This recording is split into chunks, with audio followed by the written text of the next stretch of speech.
អាយុដំអភិសន្តិបណ្ឌិត ស សុខាណែនាំអង្គសន្និបាតក្រសួងមហាផ្ទៃផ្ដល់សារៈសំខាន់ចំពោះបទអន្តរាគមន៍និងបទបង្ហាញចែករំលែកបទពិសោធន៍ទាំង11ប្រធានបទ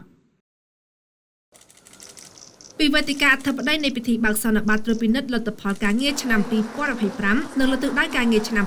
2026របស់ក្រសួងមហាផ្ទៃនាព្រឹកថ្ងៃទី4ខែកុម្ភៈឆ្នាំ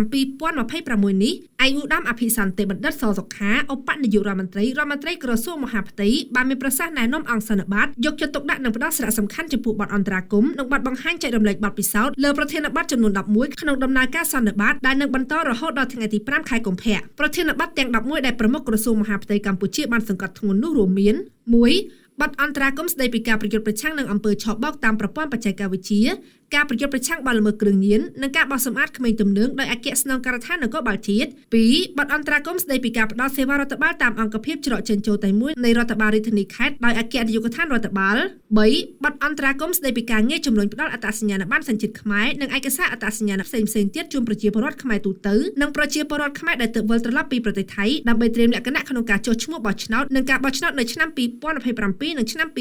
2028ដោយអគ្គនាយកដ្ឋានអត្តសញ្ញាណកម្ម4បទអន្តរាគមន៍ស្ដីពីវិធានការគ្រប់គ្រងវត្តមានជនបរទេសនៅក្នុងព្រះរាជាណាចក្រកម្ពុជាដោយអគ្គនាយកដ្ឋានអន្តោប្រវេសន៍5បទអន្តរាគមន៍ស្ដីពីយុទ្ធសាស្ត្រនៃការលើកកម្ពស់ការអភិវឌ្ឍសេដ្ឋកិច្ចមូលដ្ឋានដើម្បីបង្កើតឱកាសការងារមុខរបរនិងប្រាក់ចំណូលរបស់ប្រជាពលរដ្ឋដោយរដ្ឋបាលខេត្តកំពង់ធំ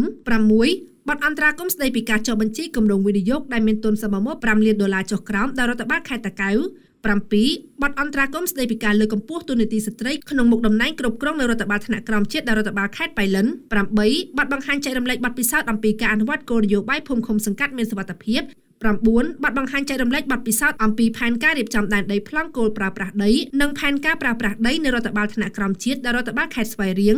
10បង្ហាញចែករំលែកបទពិសោធន៍អំពីការរៀបចំសណ្ដាប់ធ្នាប់សាធារណៈដោយអភិបាលរងខណ្ឌពោធិ៍សែនជ័យនៃរដ្ឋបាលរាជធានីភ្នំពេញ11បទបង្ហាញចែករំលែកបទពិសោធន៍អំពីវឌ្ឍនភាពនិងបទពិសោធន៍ទទួលបានពីការអនុវត្តអភិក្រមថ្មីក្នុងការលើកកម្ពស់សេវាសង្គមនៅរដ្ឋបាលថ្នាក់ក្រោមជាតិដោយអង្គការ UNICEF បទអន្តរាគមន៍និងបទបង្ហាញចែករំលែកបទពិសោធន៍ទាំងនេះនឹងត្រូវធ្វើឡើងទៅតាមរបៀបវិរៈបន្ទាប់ពីអង្គសន្និបាតបានស្ដាប់របាយការណ៍សង្ខេបស្ដីពីលទ្ធផលការងារឆ្នាំ